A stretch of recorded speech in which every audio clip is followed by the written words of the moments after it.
Nous avons tout à l'heure parlé des eaux paisibles, des eaux qui donnent la vie. Nous arrivons maintenant à un des moments les plus dramatiques de notre psaume, et nous lisons au verset 4.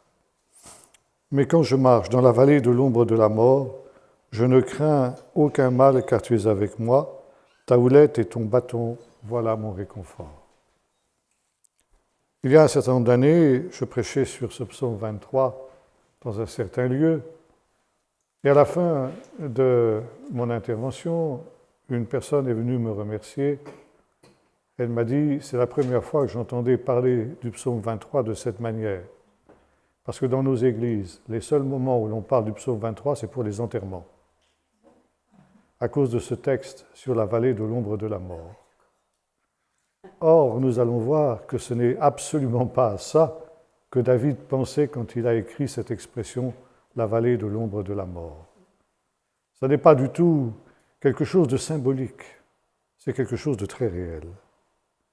Et cette expression « vallée de l'ombre de la mort » pour désigner le désert, c'est quelque chose qu'on retrouve aussi chez Jérémie, au chapitre 2, où il dit que le Seigneur a mené son peuple dans un pays d'épaisses ténèbres et d'ombre de la mort. Le désert, c'est le pays d'épaisses ténèbres et d'ombre de la mort. Alors voilà qui peut sembler très surprenant.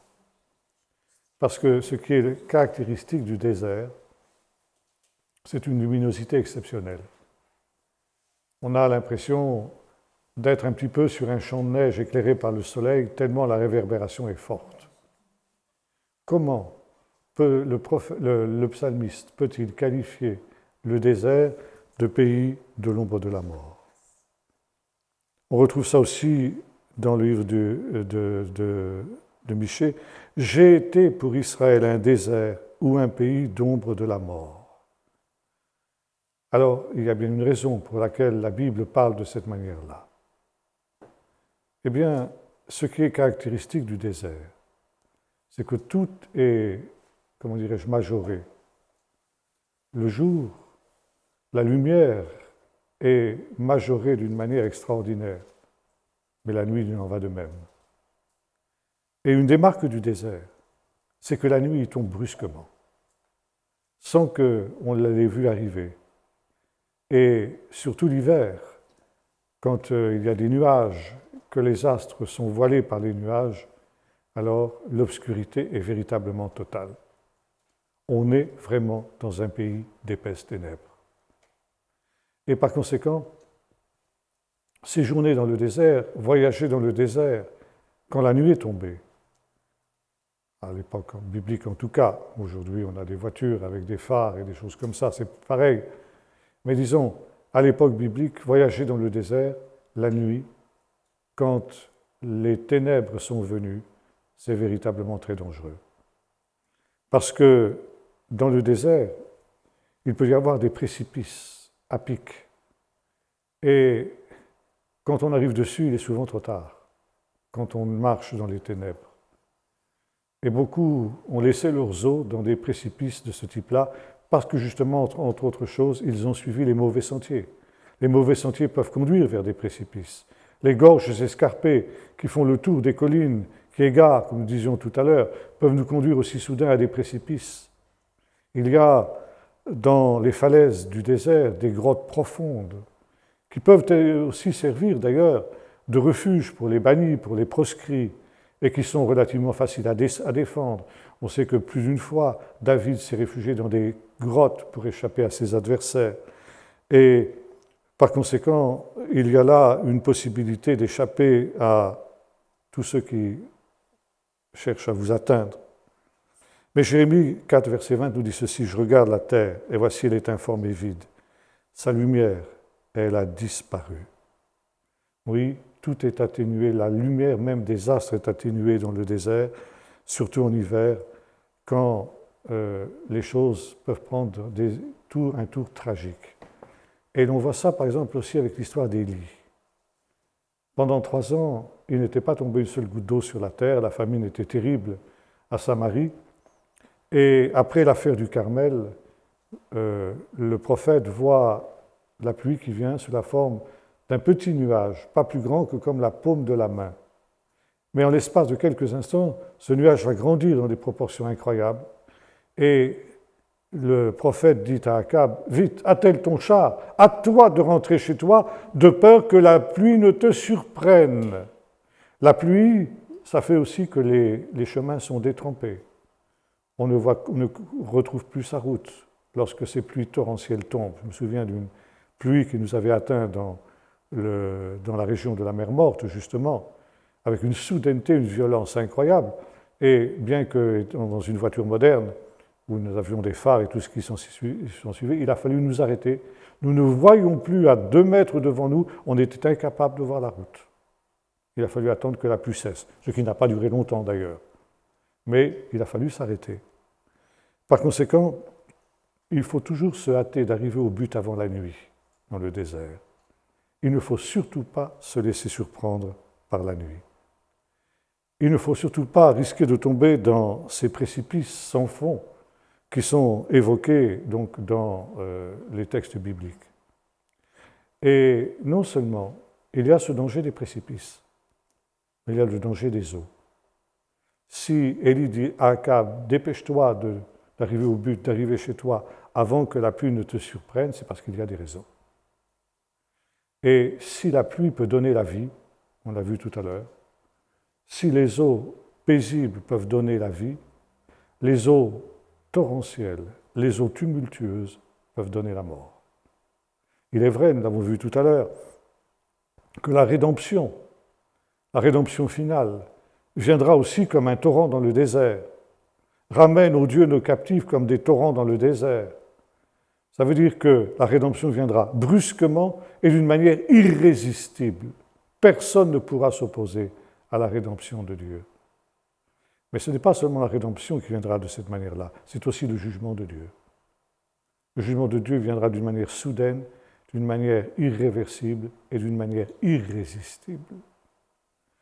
Et en cela, il est question des grandes eaux. Dans un des psaumes, psaume 32, il est dit « Qu'ainsi tout homme pieux te prie au temps convenable. Si les grandes eaux débordent, elles ne l'atteindront nullement. Donc il peut y avoir des grandes eaux qui peuvent vous atteindre. » Et je vous renvoie à ce que nous disions tout à l'heure au sujet des inondations. Partout, vous ne pouvez pas faire plusieurs kilomètres dans le désert sans que vous ayez des panneaux qui vous avertissent « Attention aux inondations ». Comme je disais tout à l'heure, l'été, on a l'impression que c'est une joyeuse plaisanterie. Mais l'hiver, ça ne l'est pas. Et je voudrais évoquer ici un souvenir personnel qui m'est arrivé il y a un certain nombre d'années. C'était au mois de février. Nous étions partis de Jérusalem pour Eilat, c'est-à-dire la mer Rouge, dans une petite Austin de location que nous avions louée. J'étais avec un autre pasteur et nous étions en route depuis Jérusalem. Nous étions partis le matin. Il faisait un temps radieux. Bien qu'on était au mois de février, il faisait un temps aussi radieux que le meilleur des étés dans nos régions. Pas un nuage dans le ciel, exactement comme dans l'histoire d'Élie. Et puis soudain, quand nous sommes arrivés auprès de la mer Morte, à la hauteur de Qumran à peu près, un petit nuage dans le ciel, pas plus grand que la paume de la main. Et en l'espace de quelques instants, le ciel s'est couvert, bouché complètement, et une pluie torrentielle s'est abattue. Et là, soudain, la route a été coupée par des torrents qui dévalaient de la falaise et qui le faisaient avec une impétuosité telle que tout le trafic était arrêté, tout le trafic automobile. Hors de question de traverser ce torrent. Et dans ces cas-là, il n'y a qu'une seule chose à faire, attendre que ça se passe. Ça peut durer plusieurs heures, c'est vrai, mais il n'y a rien d'autre à faire, autrement c'est trop dangereux. Et le pasteur qui était avec moi, qui ne connaissait pas très bien le désert, a commencé à s'impatienter, à s'énerver, il dit « on ne va quand même pas attendre là, 2 heures, on est attendu là-bas, il faut absolument qu'on arrive, il faut traverser. » Je dis « traverser, c'est impossible, tu vois bien que c'est impossible. » « Oui, non, mais il faut y aller, écoute, c'est très simple, tu recules, tu prends ton élan, tu fonces à toute vitesse, et puis tu vas voir, on va passer comme une fleur. » Bon, je dis ça, c'est toi qui le dis. Si, il insistait tellement que j'ai fini par me laisser faire. Tout le monde me regardait un peu avec des grands yeux comme ça. Et puis, donc c'est ce que j'ai fait. J'ai reculé la voiture, j'ai pris mon élan. Lui, il était resté prudemment sur la rive, d'ailleurs. J'étais tout seul dans la voiture. Et puis, effectivement, je suis rentré dans le lit du torrent, et au beau milieu du torrent, pouf, la voiture s'arrête, moteur noyé. Et le torrent était tellement violent que la voiture a commencé à faire ça. C'était une petite Austin, pas trop lourde. Et j'ai vu le moment où la voiture allait partir, et moi avec. Alors j'ai dit, tant pis pour la voiture, je sauve ma peau. J'ai ouvert la portière, je suis descendu, je suis arrivé dans une bouillasse qui m'arrivait jusqu'à mi-cuisse. Et j'ai réussi à sortir de cette mauvaise situation. J'ai bien cru que la voiture allait partir. Heureusement, il y avait une Jeep militaire qui était dans le coin, qui avait un câble avec un crochet, qui a crocheté notre voiture et qui l'a tiré de ce mauvais pas. Mais j'ai commencé à comprendre un petit peu mieux ce que nous dit le psaume 40, où David déclare ceci: « Tu m'as retiré du bourbier fangeux et tu as mis mes pieds sur le roc. » Psaume 69. « J'enfonce dans la fange jusqu'à la gorge. » Je ne suis pas enfoncé jusqu'à la gorge, mais quand même pas mal. Et c'est le professeur Noga Reuveni qui commentait ce psaume 40,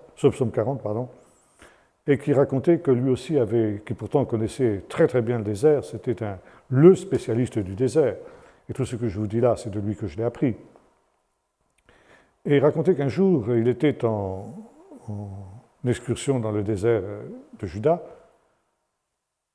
C'était en hiver, et il s'est trouvé pris dans un de ces lits d'un torrent. Alors ce qui est encore plus dangereux que ce que j'ai vécu, c'est la situation suivante, où vous voyez un ciel bleu, sans aucun nuage, et le torrent complètement à sec. Vous dites, je risque rien. Et pendant que vous êtes en train de traverser ce torrent, vous entendez un grondement dans le lointain, à quelques kilomètres en amont. Quand vous entendez le grondement, c'est déjà trop tard. Vous n'avez qu'une seule chose à faire, sortir de là le plus rapidement possible si vous le pouvez. Et quelquefois, vous ne pouvez pas. Qu'est-ce qui se passe? Il se passe un orage à 3 km ou 4 km en amont. Et là-bas, il tombe des cordes, alors qu'à 4 km plus en aval, vous n'avez pas une goutte d'eau, vous n'avez pas un nuage. Voyez-vous, c'est extrêmement dangereux. Le désert est véritablement traître à ce niveau-là, parce que, en principe, vous n'y voyez rien du tout. Mais le torrent qui se forme à 4 km déferle avec une puissance, une intensité, une impétuosité telle que vous ne pouvez pas résister. Et non seulement c'est de l'eau que vous allez rencontrer, mais c'est de la boue, c'est des pierres, parfois des énormes blocs de rochers qui vous écrasent comme un fétu de paille. Ça peut être des troncs d'arbres qui sont déracinés, qui sont charriés et qui vont jouer comme des béliers contre vous. Et en général, quand vous entendez le grondement, c'est déjà trop tard. Quelques secondes plus tard, le torrent il est sur vous et vous êtes pris au piège. Ce qui est arrivé au professeur Reuveni, et il raconte comment il avait été emporté par ce torrent. Il avait cru sa dernière heure arriver. Il avait fait une constatation alors qu'il était en train de lutter contre les éléments déchaînés, c'était que le torrent coulait plus vite au centre que sur les côtés. Donc en nageant, il a réussi à rejoindre une des berges où le torrent coulait un petit peu moins vite. Il dit, je m'en suis tiré parce que j'ai réussi à agripper un rocher. Et j'ai compris le psaume 40 qui dit ceci, « Tu m'as retiré du bourbier fangeux », parce que, encore une fois, ce n'est pas de l'eau, c'est de la boue qui coule. Et vous voyez arriver, j'ai vu par exemple des photos aériennes, des films de l'arrivée de ces torrents, mais c'est impressionnant. Ça arrive avec une vitesse inimaginable. Et rien ne résiste.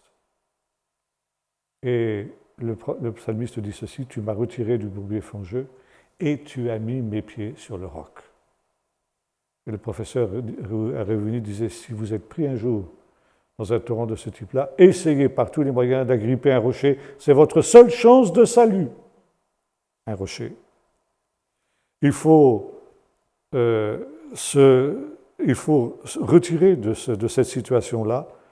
Comme il est dit aussi dans un autre psaume, les torrents de la destruction m'avaient environné, et tu m'as retiré des grandes eaux, tu as été pour moi un rocher, un refuge dans la détresse.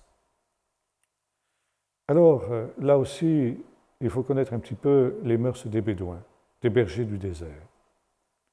Pendant l'été, les bergers ont l'habitude de dresser leur tente dans le lit des oueds, parce qu'ils sont sûrs que pendant l'été, ils ne sont pas en danger dans le lit des oueds.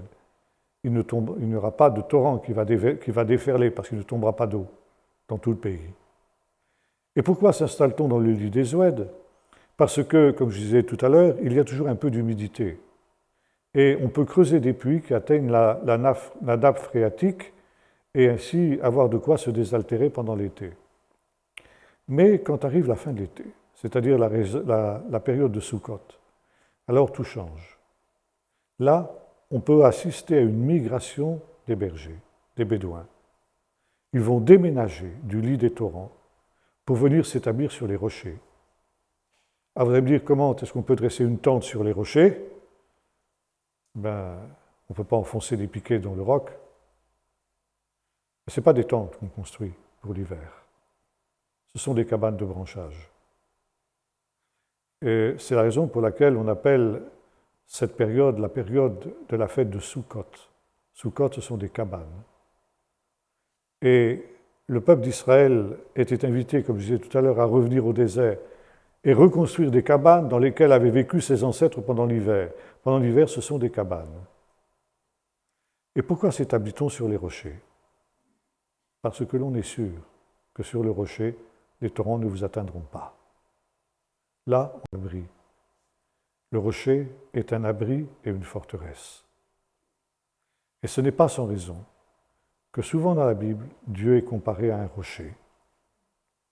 Et le psalmiste dira, plutôt c'est Moïse qui dira, il est le rocher et ses œuvres sont parfaites. S'établir sur Dieu comme un rocher, c'est être à l'abri justement de ces pluies d'hiver, de ces tempêtes d'hiver qui déferlent sur le désert et qui peuvent avoir des conséquences extrêmement désagréables, extrêmement difficiles. Et c'est aussi la perspective de nombreux textes. Par exemple, il nous est dit ceci, Ésaïe 28, « Voici, je place à Sion une pierre précieuse, une pierre choisie, et celui qui la prendra pour appui n'aura pas hâte de fuir. » Ça veut dire qu'il y a à Sion un rocher. Sion, c'est un rocher. Et souvent, les psaumes nous la présentent de cette manière-là. Et celui qui vient s'établir dans la présence de Dieu, puisque Dieu réside à Sion, celui-là sera à l'abri notamment des tempêtes eschatologiques, des tempêtes des derniers temps, des tempêtes apocalyptiques qui déferleront sur la terre quand le Seigneur le jugera bon. Et voyez-vous, l'eau ici n'est plus un symbole de vie, c'est un symbole de jugement et un symbole de mort. Et tous les ans, il y a des accidents à cause de cela, des touristes imprudents ou des gens qui ne connaissent pas les dangers du désert s'installent dans le lit des oueds au moment où déferlent ces tempêtes d'hiver. Et là, souvent, il y a des drames qui se reproduisent encore aujourd'hui, malgré tous les moyens dont on dispose.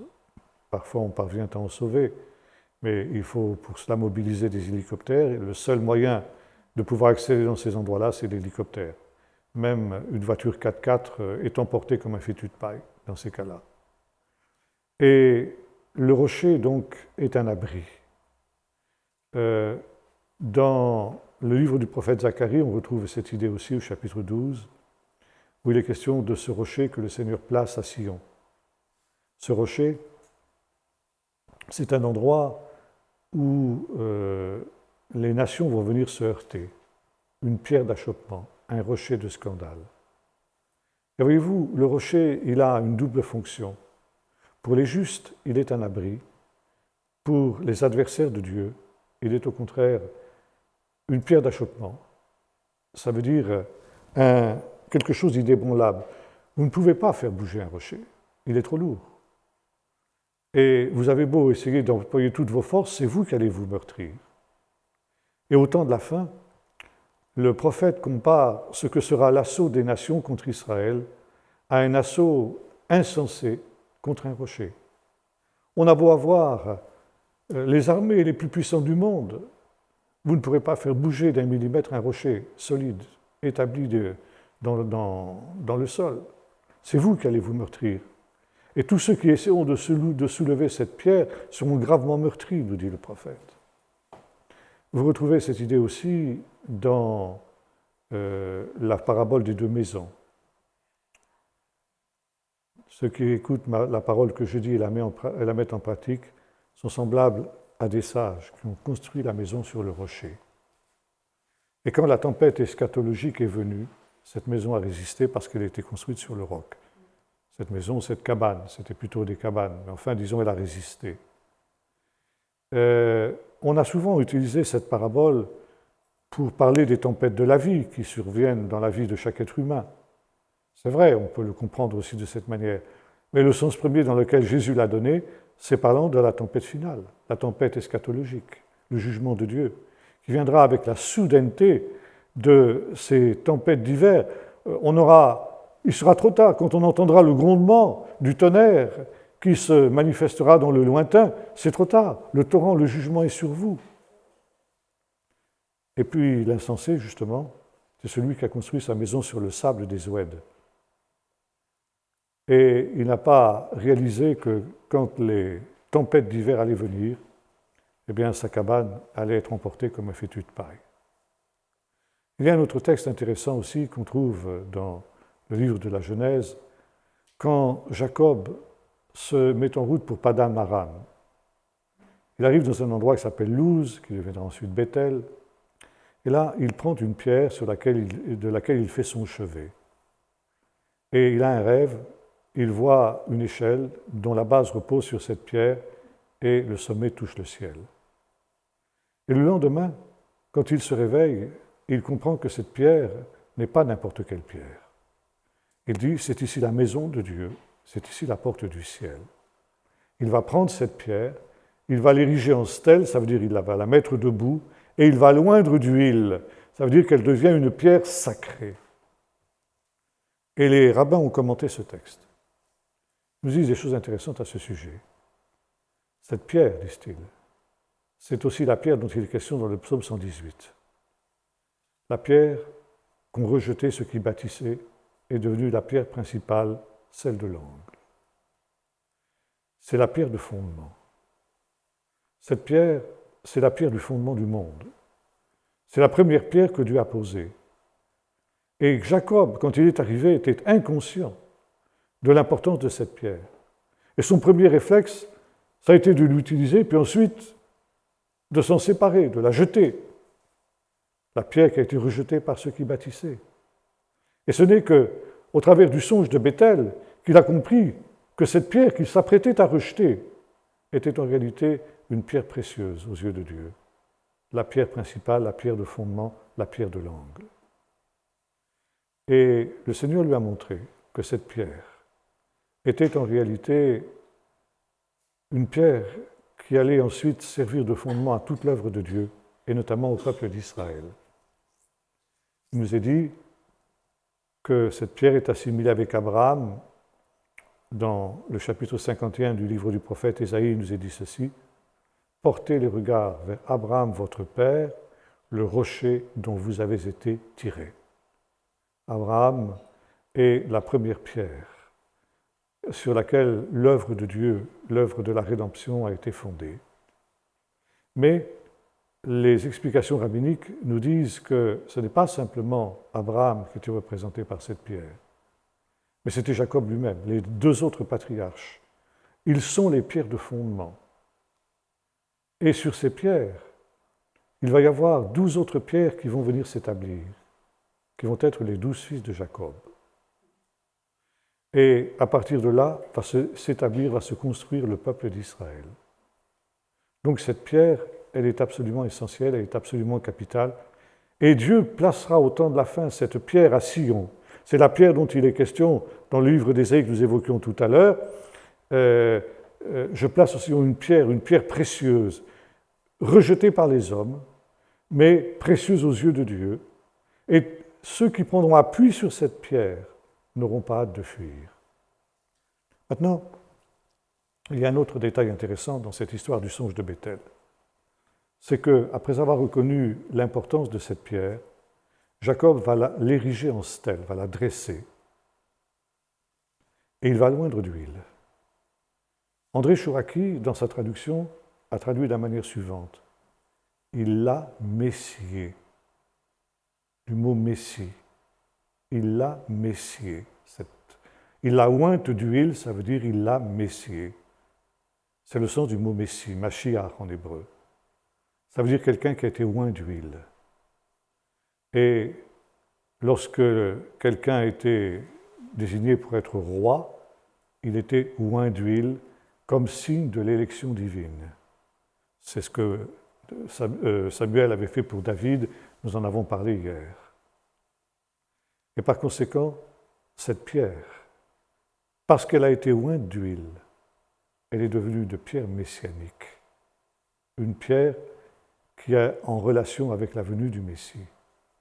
Et plus que la venue du Messie. Parce qu'il nous a dit cette pierre, il l'a dressée, il l'a soulevée. Et les sages d'Israël font un rapprochement avec le chapitre 52 du livre du prophète Ésaïe. Il nous est dit ceci dans le fameux, ce qu'on appelait la Passion selon Ésaïe. « Voici mon serviteur s'élèvera, il s'élèvera, il s'élèvera bien haut. » 3 fois, au début de ce texte, il est dit que le serviteur s'élèvera. Pour les non-juifs que nous sommes, le fait que 3 fois il soit dit que le serviteur s'élèvera, ça ne nous empêche pas de dormir. Pour un juif, oui. Si le Saint-Esprit a éprouvé le besoin de mentionner par 3 fois que le serviteur s'élèvera, le serviteur c'est bien évidemment le Messie, eh bien c'est qu'il y a une raison. Il s'élèvera bien haut. Bien haut. Pourquoi ? Parce qu'il s'élèvera au-dessus de tout ce qu'Israël a produit de mieux. Qu'est-ce qu'Israël a produit de mieux d'abord ? Évidemment, c'est Moïse. Et par conséquent, le serviteur de l'Éternel, le Messie, sera plus grand que Moïse. Après Moïse, pardon, j'ai commencé par le mauvais bout, excusez-moi. Il sera plus grand qu'Abraham. Abraham est le premier. Puis il sera plus grand que Moïse. Et quand on a parlé de ces 2 hommes, Abraham et Moïse, peut-on imaginer dans l'histoire du peuple d'Israël quelque chose de plus grand que ces 2 hommes-là ? Il n'y en a pas eu. Et pourtant, il y a un 3e, il s'élèvera. Il s'élèvera au-dessus d'Abraham, il s'élèvera au-dessus de Moïse, et une 3e fois, il s'élèvera au-dessus de quoi ? Mais il faut chercher dans le ciel. Il ne faut plus chercher sur la terre. Et qu'est-ce qu'il y a dans le ciel ? Les anges. Non, il ne s'élèvera pas au-dessus de Dieu, le Messie, mais il s'élèvera au-dessus des anges. Et notamment au-dessus des anges les plus élevés en dignité et en gloire, que l'on appelle dans le judaïsme les anges du service. Le Messie sera plus grand qu'Abraham, plus grand que Moïse, et plus grand que les anges du service. Et c'est la raison pour laquelle il sera oint d'huile. Et la pierre dont il est question, la pierre de Béthel, elle est l'image du Messie, la pierre rejetée qui est devenue la pierre principale de l'angle. Et il est intéressant de noter que vous retrouvez cette idée qu'on appelle un midrash dans l'Épître aux Hébreux. L'Épître aux Hébreux est construite sur ce midrash. L'auteur de l'Épître commence à nous démontrer que Jésus le Messie est plus grand que les anges, auxquels des anges à qui j'avais été dit « Tu es mon fils, je t'ai engendré aujourd'hui ». Ensuite, qu'il est plus grand que Moïse, et enfin qu'il est plus grand qu'Abraham. Ce qui veut dire que l'auteur de l'Épître aux Hébreux connaissait cette interprétation des rabbins et il l'utilise. Bon, ça c'est un autre problème. Donc la pierre est le Messie. Et vous retrouvez ça aussi dans la fameuse déclaration de Césarée. Quand Jésus demande à ses disciples « Qui dites-vous que je suis ?» Et il y a différentes réponses qui sont apportées par les différents disciples. Et puis finalement, Jésus leur demande directement « Et vous, qui dites-vous que je suis ?» Et Pierre, inspiré par le Saint-Esprit, répond « Tu es le Messie, le Fils du Dieu vivant. » Et Jésus répond en disant « Tu es heureux, Simon, fils de Johanna, parce que ce n'est pas la chair ni le sang, c'est-à-dire que ce n'est pas humainement que tu as dit cette chose-là, mais c'est par l'Esprit de mon Père qui est dans les cieux. Et moi, je te dis que tu es Pétros, et sur cette Pétra, je bâtirai mon Église, et les portes du séjour des morts ne prévaudront pas contre elle. Nous sommes exactement dans cette idéologie de la pierre, dans cette typologie de la pierre. Alors souvent, il y a une très très mauvaise traduction de ce texte qui est faite dans la plupart de nos versions, parce qu'on traduit Pétros et Pétra de la même manière. Tu es pierre, et sur cette pierre, je bâtirai mon Église. Alors on conclut que Pierre est la pierre en question sur laquelle Jésus va construire son Église. Et c'est la théologie romaine qui fait de Pierre le pape, et les successeurs de Pierre ceux qui sont le rocher sur lequel l'Église est construite. Mais en grec, ça n'a absolument pas ce sens. Il y a deux mots différents, Pétros et Pétra. Pétros, ça veut dire une petite pierre, un petit caillou. Et puis Pétra, ça veut dire un rocher. Et voici, si on traduit littéralement ce que Jésus dit à Pierre, il lui dit ceci. Pierre, tu es un petit caillou, tu es un rocher. Enfin, un petit caillou, quand même, quelque chose d'important. Ça ne veut pas dire un tout petit caillou grand comme la paume de la main, c'est pas ça. Mais par rapport au rocher, tu n'es pas grand-chose. Et pourtant, tu vas être quelque chose.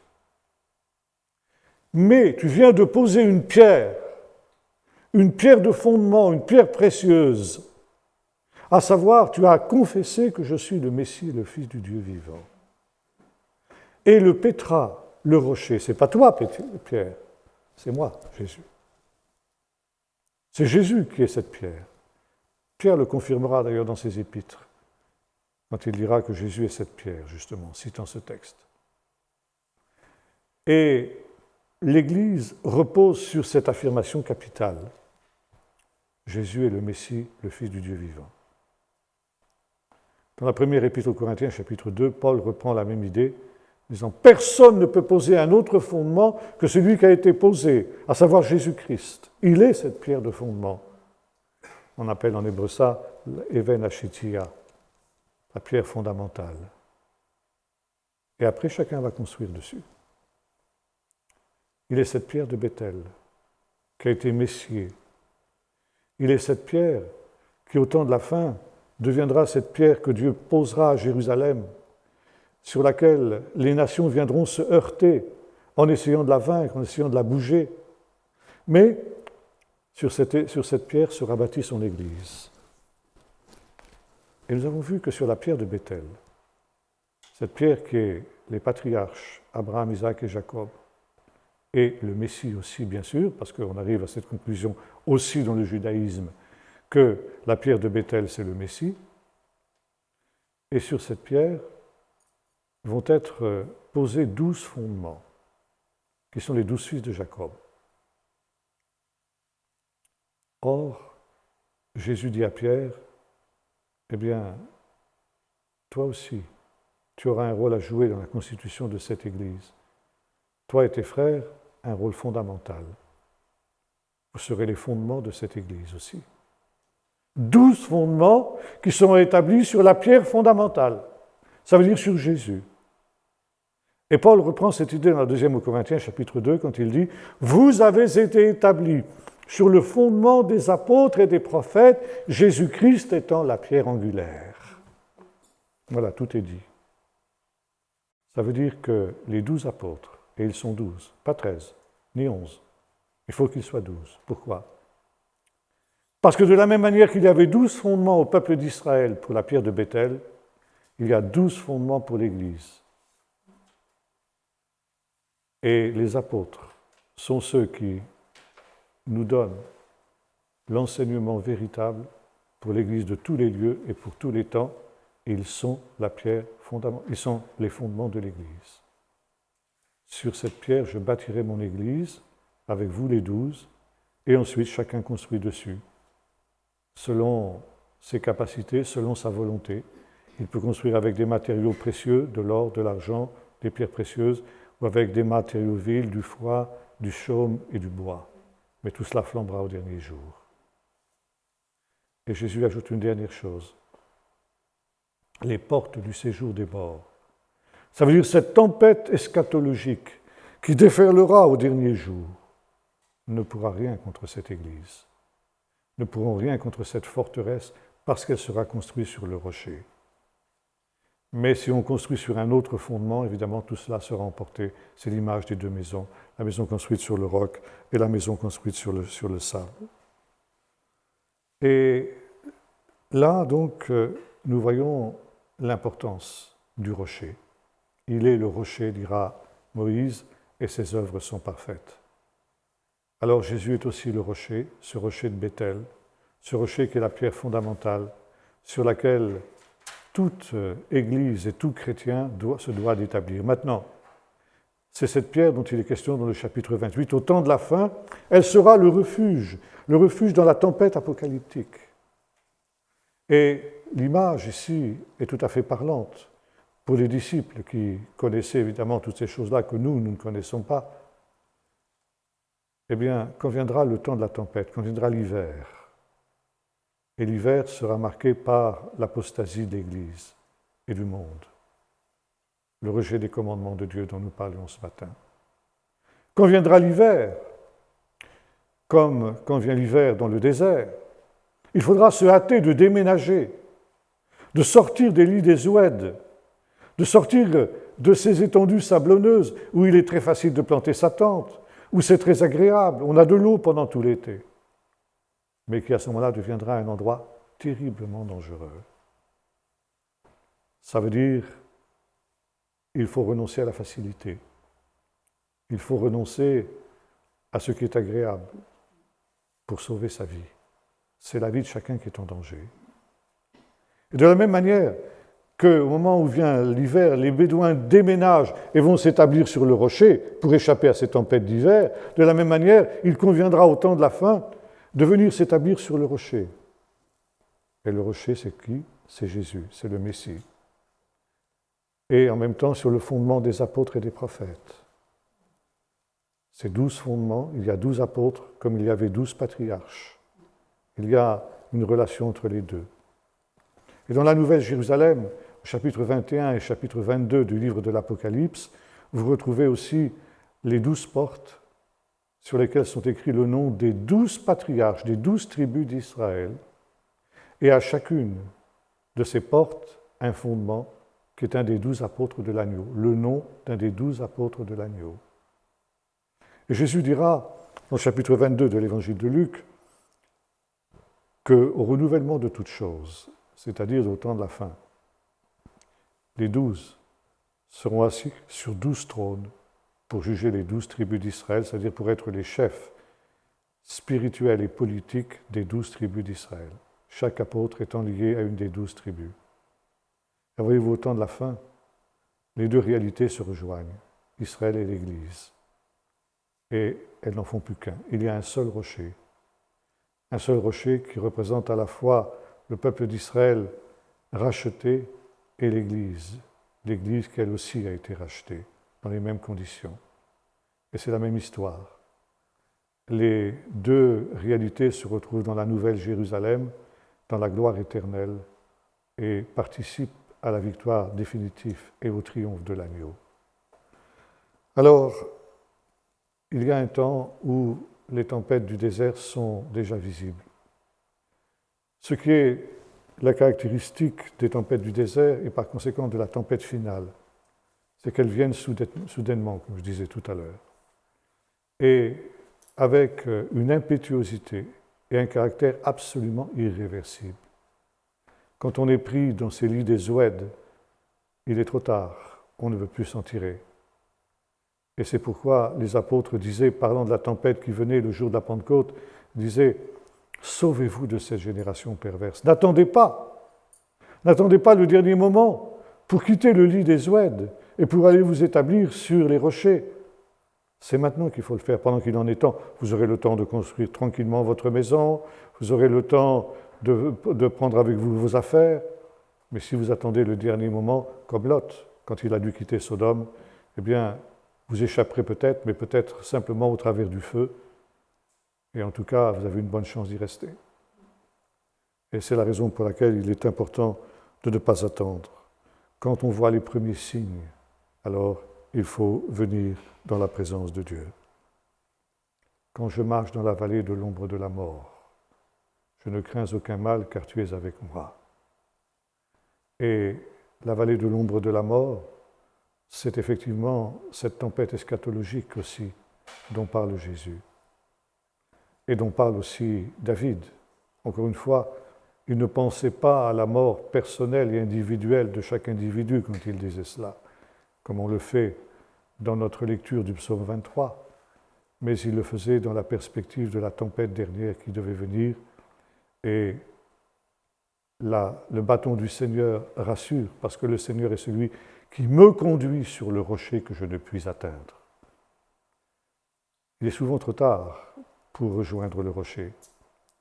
Et ce rocher, il est quelque chose qu'on voit dans le lointain, mais on est emporté par le flux du torrent, et on a beau faire ses efforts, nager à contre-courant, on n'arrive pas à l'atteindre. Et David priait, « Conduis-moi sur le rocher que je ne puis atteindre ». Alors si nous réalisons que notre vie est établie sur le lit des Zouèdes, dans le lit des Zouèdes, sur le sable, alors il ne faut pas attendre plus longtemps. Il faut être ces hommes sages qui déménagent pendant qu'il en est encore temps et qui vont s'établir sur cette pierre de fondement, cette pierre unique, choisie, précieuse aux yeux de Dieu, bien que méprisée par les hommes. Et celui qui prend appui sur cette pierre n'aura pas hâte de fuir. Il sera à l'abri du danger. Et lorsque viendront les torrents de Bélial, c'est le mot torrent qui est employé dans le grec, n'est-ce pas? Les torrents du désert, les torrents de Bélial, les torrents du Shéol, les torrents de l'enfer qui déferleront, eh bien, elles ne l'atteindront pas. Elles n'atteindront pas celui qui est établi sur le roc. Aujourd'hui, c'est encore possible. Qui sait si demain ce le sera encore? Et c'est pourquoi il ne faut pas attendre. Il ne faut pas attendre plus longtemps. Pendant que c'est encore possible, alors que le ciel commence à s'obscurcir déjà, eh bien, il faut s'établir sur ce rocher qui est le Seigneur lui-même. Ses œuvres sont parfaites. Et faire cette prière du psalmiste, « Seigneur, conduis-moi sur ce rocher que je ne puis atteindre. »